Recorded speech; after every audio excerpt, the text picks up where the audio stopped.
find her yet? Shit. Escaped while no one was looking. We're searching the area, just in case she's still around. Isaac's not happy about it. No shit. Escape. What the fuck are they talking about?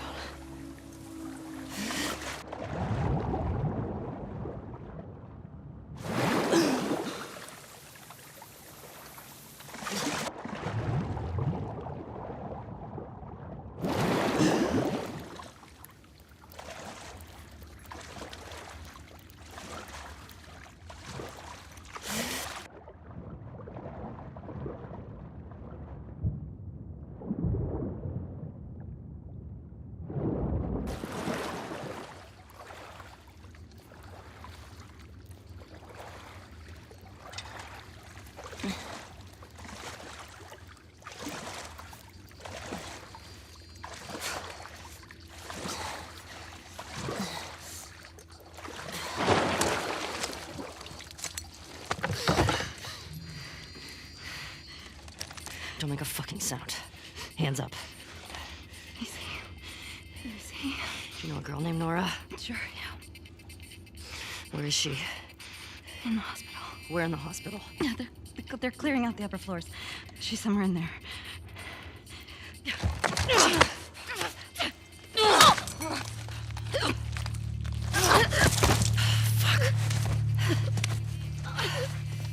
That was dumb.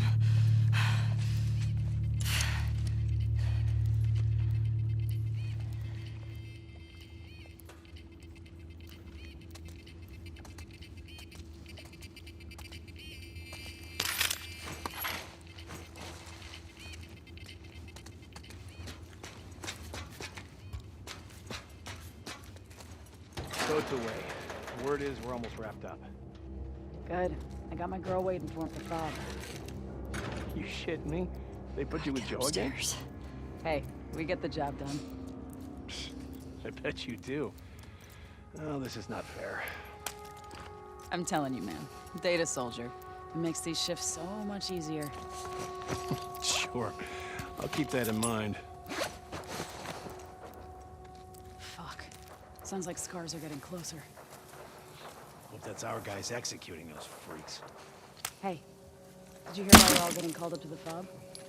I heard that Isaac wants us to retake all of downtown. I heard we might take the fight to them. Oh, no way. Not after what went down last time. Even Isaac isn't that crazy. It's what I heard.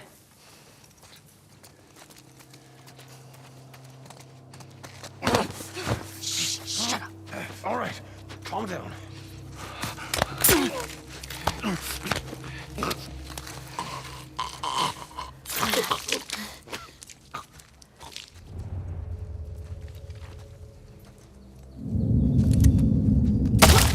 Charlotte! We're under attack!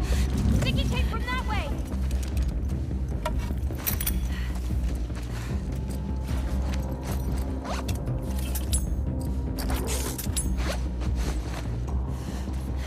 Fan out. Take the whole courtyard. Someone's out there.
check it out. I got you covered. Holy shit! Shit! Look out! Move! Over here! Drop her now! Crook! Asshole!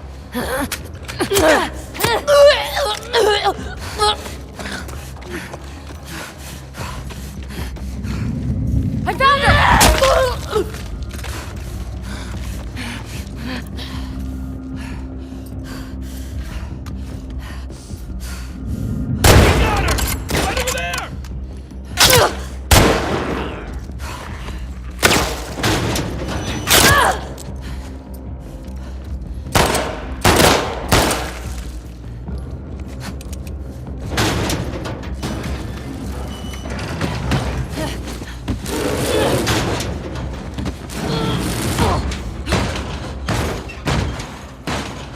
Damn it! Find another way off!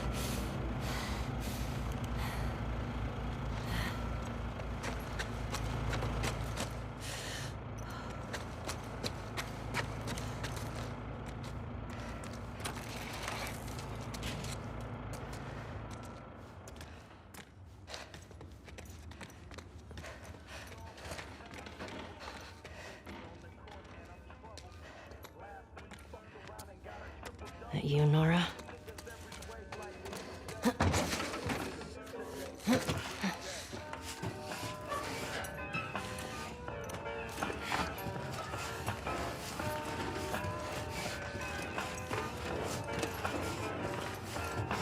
Maybe if you posted more guards, Abby would still be herself. When the fuck was Abby here? I'm not stupid. You're gonna tell us where she went. When Isaac talks to us about this... I'm getting tired of this. Nora. Nora! I'm not going down for her, man.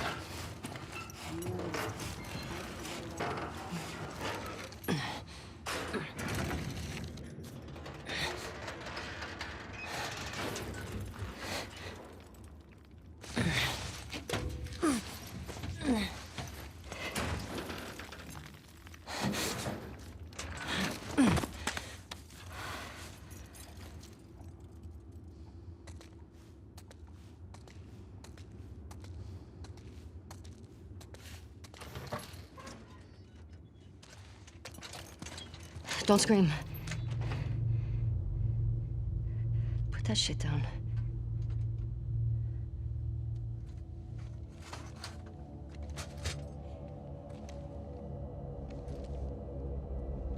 You remember me?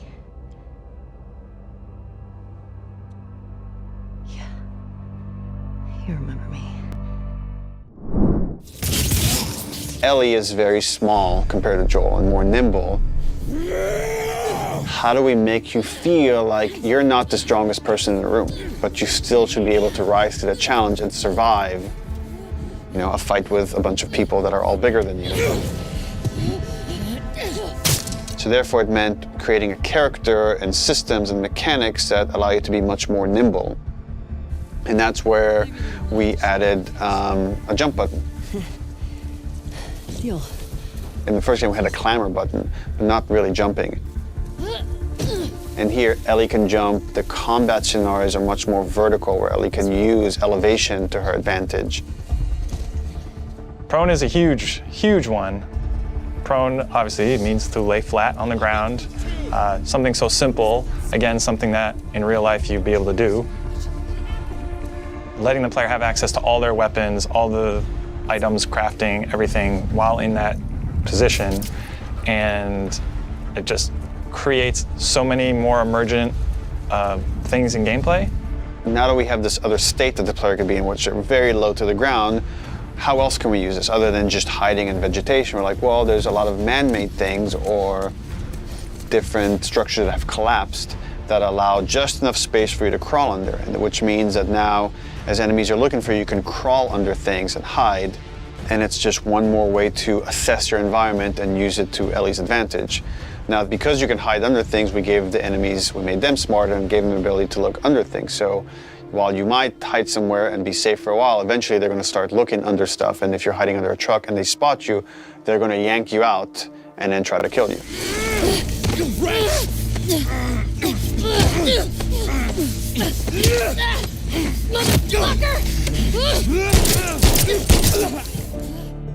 Dodging is a big one because now with dodge, anytime you're in a scuffle, you have a chance to get away. You have a chance to counterattack. It lets escape be an option as well. Sometimes you just gotta run.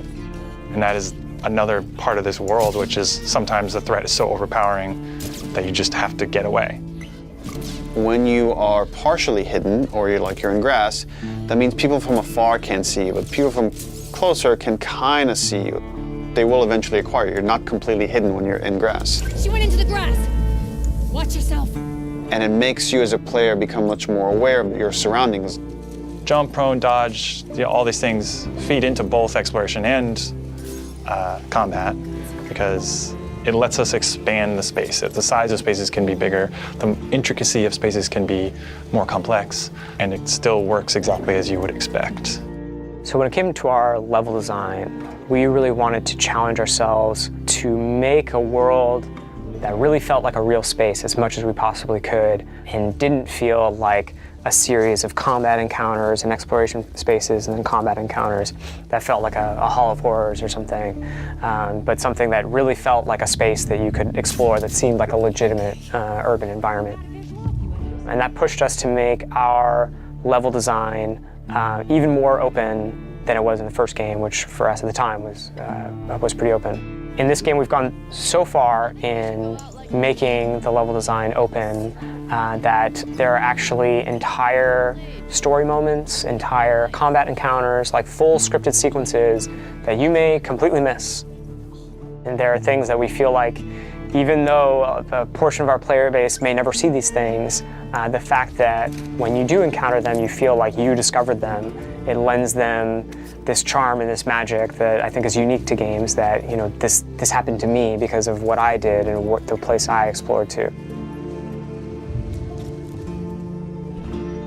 Crafting is very much about a payoff to exploration, meaning that when you enter new spaces, you want to look around for supplies. You want to open drawers and cabinets and look for different things that will allow you to craft either items that can help you heal, items that can help you attack multiple enemies at once, such as the Molotov or the landmine that Ellie can craft. Items that can help augment your weapons, like the silencer for her pistol, or craft new kinds of ammo. It also gives us tons of interesting gameplay choices and overlaps that you can do at any moment and on the fly. We try to be a game that wants you to make a lot of different decisions in combat as possible.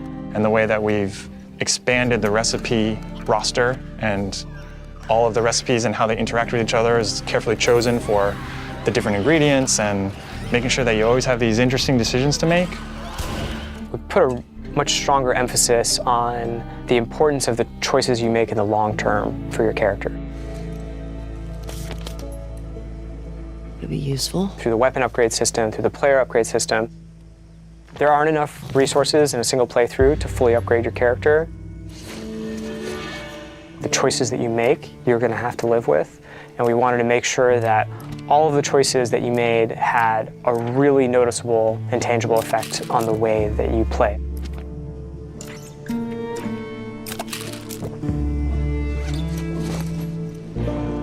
You feel a greater kinship with Ellie because you are living with decisions that you've already made. Like you are continuing this through line of her journey through this world, and the moment-to-moment gameplay is influenced by that in a way that we haven't before. The realization that your choices have these long-term consequences is very much like the nature of the narrative of the game. And I'm happy that the mechanics are supporting that.